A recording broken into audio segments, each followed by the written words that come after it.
My slow approach to learning Latvian and why it actually works. So, hear me out. If Latvian feels impossible, you are definitely not a problem, and you are definitely not too old, and you are not bad at languages. Very often, I hear from my students that they know some phrases, but they don't really know how to make a sentence in Latvian. Also, when they have to speak Latvian, they just freeze. They don't know anything at all. And it is very, very common. So if this has ever happened to you, then this video is for you. Today, I want to tell you about my method. Not only what is in my courses, the exercises, the video lessons, homework, feedback, but why I teach the way I teach. Because I have talked a lot about my courses, but I realized that I haven't really explained my methodology. And this methodology did not appear in one day. Actually, I've been in the field of education for more than 10 years. And I started with English and French, then Latvian took over. But the problem that the students experience is the same. They know the words, but they cannot make sentences. Very often, you simply need a method that supports the way your brain actually learns. And when I started creating my courses, I knew very clearly what I wanted, and I knew very clearly what I didn't want. And what I didn't want maybe was even more important than what I wanted to see in my courses. Because I have also been a language learner for many, many years, and obviously English is not my first language. And when I could already speak quite well, I was ashamed to speak to native speakers. I knew grammar in theory, I knew vocabulary, but I was not sure that native speakers actually speak like that. I didn't want to sound like from grammar books or weird or silly. I was not confident, and I was not sure that people really say the things the way I saw it in textbooks. So I didn't want to say something silly by accident like beer and bear. And actually, I have made this mistake. And yeah, I know my lesson. Now I know what is a beer and a bear. But yeah, I still remember the first time a native English speaker told me, "You speak really well." Because deep down, I did not believe it. I thought that if I made one mistake, then people would immediately think, oh, she actually does not know anything. She cannot speak English. So when I started creating my courses, then I was keeping that in mind, how I was feeling. And the student who is trying, the student who understands more than they can probably say, the student who has passive vocabulary as well. Passive vocabulary is that you recognize the word, but you cannot use it in sentences of your own. And also the student who needs to hear, you are allowed to learn slowly. You don't have to be overwhelmed. And recently, by the way, someone commented under one of my videos. This video was from one word to a sentence, that he really enjoyed my slow approach. And I thought, yes, that is exactly it, because I had not really named it like that, slow approach, but this is really my method. But slow, it doesn't mean that your progress is slow. Actually, the opposite. Slow means that you allow your brain to process the information. You do not overwhelm yourself. You give yourself time, and also you allow yourself to learn at your own pace, in your own environment, and you are able to learn when you feel at peace. When you are stressful, you cannot learn anything. I guarantee that. So I know from myself, when I get stressed, I cannot say anything. I'm a disaster, honestly. And And I knew that I did not want my students to feel this way. I have also noticed that sometimes the very beginning of language textbooks can feel very, very difficult. And I want to be very clear as well. I am not saying that the books are bad. Sometimes the book can be a wonderful resource later, but it can be too overwhelming when you open the textbooks and there are dialogues without even learning the alphabet. It shouldn't be that way. And I knew that I wanted to go step by step. You shouldn't read like dialogues right away without having learned the alphabet and the sounds yet. So for me, that does not feel right, because the beginning matters like so much. If in the beginning everything feels so heavy, let's be honest, it's very possible that you will give up and you will think, oh, this language is not impossible, I cannot do this, I really don't want it, I don't see how I can do it in the end. So I want my students to feel safe. And this is really important. That's why I like this slow approach where we like go from a word to a sentence. So, and if something feels like too heavy, then let's divide it into syllables when it is difficult to pronounce, or the sentence into words, the letters, the sounds. For example, first we learn the personal pronouns, then we add the verb to be, būt. Those are two words. Only after that we learn the profession. So you can say, what is your profession? I am a teacher. Es esmu skolotāja. So this example shows that we go from one word to a sentence. Yeah. Like, viņš ir ārsts. He is a doctor. Okay. It feels small, but it is not small at all, because this is the moment when separate words start becoming your own sentence. And this is huge.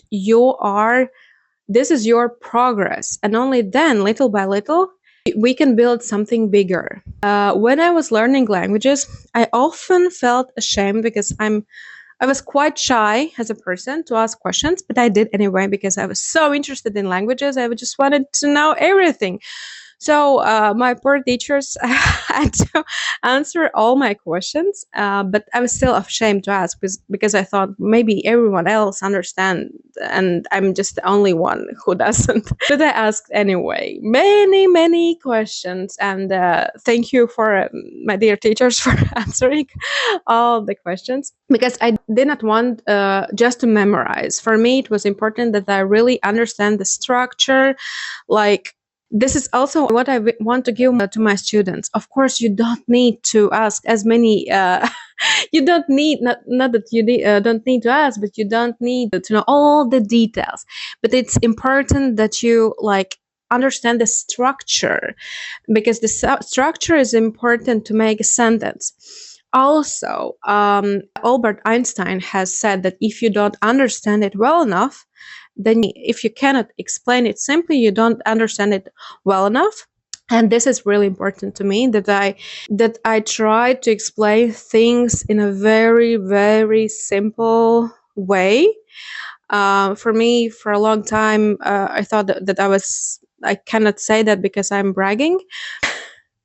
But this is what I intend to do. My students can tell me whether it is true or not, but at least my intention is to explain things as simple as possible. Yeah. If you don't understand it after I explain it in one way, okay, let's try to think of another way how I can explain it to you. I'm very patient and I can explain one thing like a million times. Yeah, so some students need grammar heavy approach. Some students need to go step by step. Even though that I like that this, I was very detail oriented. In my teaching style, I really go step by step. This is, I think, really important. And from one word to a slightly longer sentence, then to another one. Then we learn how to connect sentences, how to connect our ideas. So yeah, I'm also I'm not a very formal teacher, as maybe you can probably feel that. I'm not like a serious teacher in a blazer standing in front of the classroom. I'm like your friend who also tries to teach you something. And little by little, the language starts to make sense. Once my student said, like, well, actually, now that I have learned it all, it actually makes sense. There is a logical structure, and it really is like that. Latvian is actually a very logical language. Also, what is important that I wanted to create a system with recorded lessons, so you can watch one video many times. You can pause it, you can take notes. You are not in a rush like in lessons where you hear the topic for the first time.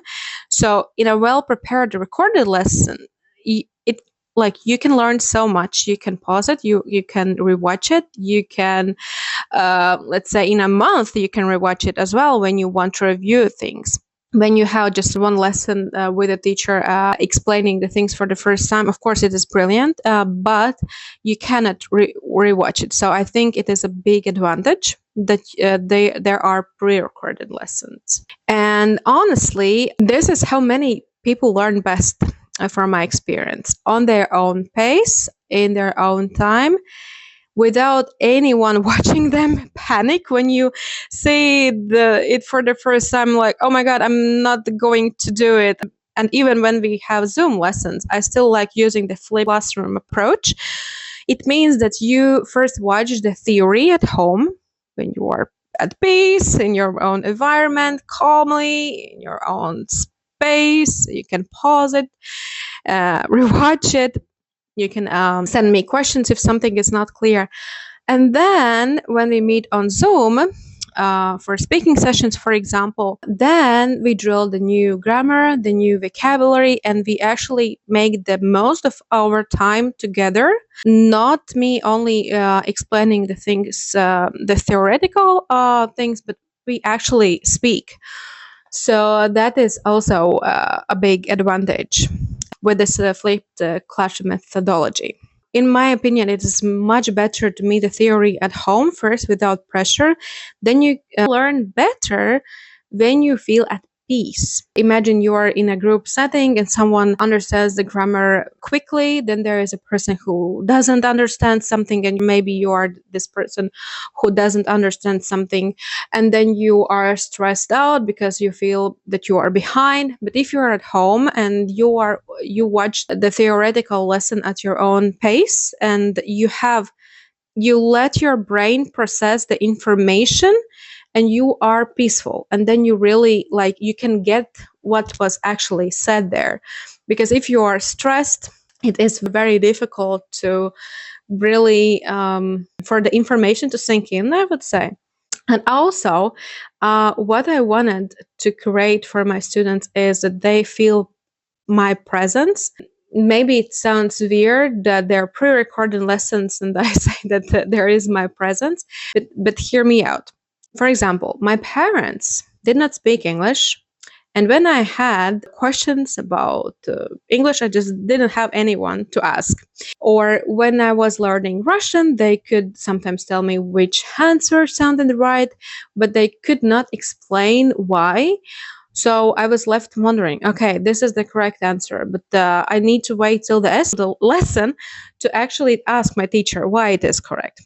And why is this ending here? Why do we say it that way or the other way? Maybe I had to wait for a week to ask this question. So I kept that in mind, and I didn't only want to add the correct answer in the course. I wanted my students to get the answer right away, why it was correct. So I programmed very detailed feedback. And of course, it took a lot of time. It took actually a year. I added a very detailed explanation why the sentence wasn't correct, was the problem there, why this ending is used or not used.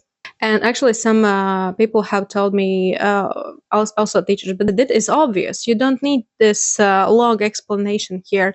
But I always think, like, maybe it is obvious to a native speaker, maybe it is obvious to you as a teacher, but it is not obvious to learner. And I will always protect this idea that sometimes, yeah, it might be that sometimes I over deliver, but this is my approach because I just knew myself that I wanted to know like what it is that way right away, not wait for a week till the next lesson. Of course, my students, they can also send me messages and I will answer when I can, like why it was that way or why it wasn't when you have any other questions. So I want my students to feel that they are heard, that you are not alone with your questions on your journey. We have this amazing community, and then there is someone who cares enough to actually explain.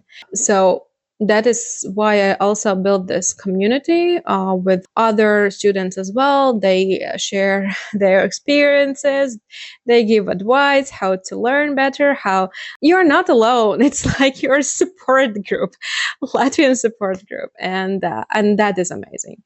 And of course, there are also exercises where they send me assignments. I read the assignments and then I record a voice message or a video where I explain the mistakes. Also in speaking tasks, students record audio, and I also listen and send my feedback why it was correct and why it wasn't.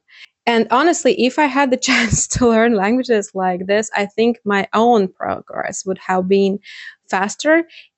It doesn't mean that the method was bad. I just realized that for me, this approach would have worked better. Times have changed. The education, the possibilities that we have now, it is just mind blowing. And honestly, sometimes students message whether we can meet face to face in real life, that they don't believe in this in distance learning. Actually, nowadays, I think with these pre-recorded lessons and the gamification, I have a lot of games in my courses. I think it is even better than meeting face to face because the possibilities how you can learn it's huge. It's mind blowing. And one more important thing is that I want to teach real language because for me, language is not only what is written in a book, language is what people actually use. Recently, I had some comments under a video where I just greeted my followers and I said, ciao. It wasn't a video where I teach something. Okay, there were some sentences, but it was just a video where I said, ciao. And they said, no, you cannot use that, this borrowed word, ciao. You should use sveiki or labdien. But guys, we use ciao all the time. Latvians, if you are, we use ciao when we greet our friends, family members, also some acquaintances if we are close, because it is an informal greeting. We use it all the time. So imagine a Latvian says ciao and you don't know what it means and you freeze because you haven't learned that. I do believe we should teach real Latvian. Of course, we should teach correct endings, correct use of language. But guys, there are words that we use every day and you just need to know. It doesn't mean that I will teach you the incorrect Latvian or incorrect or I don't know, some swear words. But it is just ciao. I do not want this moment where you don't even know what the greeting means in Latvian. I want my students to feel safe, confident. I want them to use the words that we actually use in Latvian, not only the words that look perfect in a textbook. Of course, we learn them as well. But I will teach you ciao as well, because we use it. Another thing about this, my slow approach, There is a misconception that slow, it means passive. Slow, it doesn't mean that the progress is slow. It just means that you take it step by step. You allow your brain to process things, to notice the patterns, to see the structure, to feel safe. And I'm saying it, I think, for the third time. In order to learn something, you need to feel safe. You cannot learn in panic. You cannot learn from a place where you lack motivation, or I don't know, you need to pass the exam in 2 weeks. Guys, it's not possible. You need to start early. You really do, because you're in panic mode. And what can you learn in a panic mode? Of course, no, like something, but will it last when you pass the exam? I doubt it. Please don't learn the language only for the exam. Learn it for life, because you live here and you will need the language. Of course, it is important to pass the residency exam as well, but keep in mind that it is just one part of your journey. Learning the language is important to feel that you belong here. You understand what people are saying. It is way more easier to understand what is going on in the country, how Latvians think, how we see the world, to become part of our culture, our country. So, if you want to learn real Latvian that people actually use, if you want, you like this my slow approach that actually leads to fast progress, I would say, then I would really recommend to give my courses a try. You can go to my website, latvianonline.lv. There is also a 2-day trial, so you can see what everything looks like on my platform. Feel free to contact me. Let's have a chat if you have any questions. But remember, if it is not me that you choose, if you choose another teacher, keep in mind that learning a language is a beautiful process. It shouldn't be stressful. It shouldn't be in panic mode. It should be interesting. Of course, it will be. There will be some challenges along the way. I'm not going to lie that there won't be any. I don't want to like say, oh, it is only I know something unrealistic, but keep in mind to choose what works for you, what works for your brain, for your life situation, for yourself, and for you as a person. So thank you very much for watching it. I hope it was useful to see and interesting to see how I see the language and how I teach things. And yeah, see you in other videos or maybe my courses. Ata!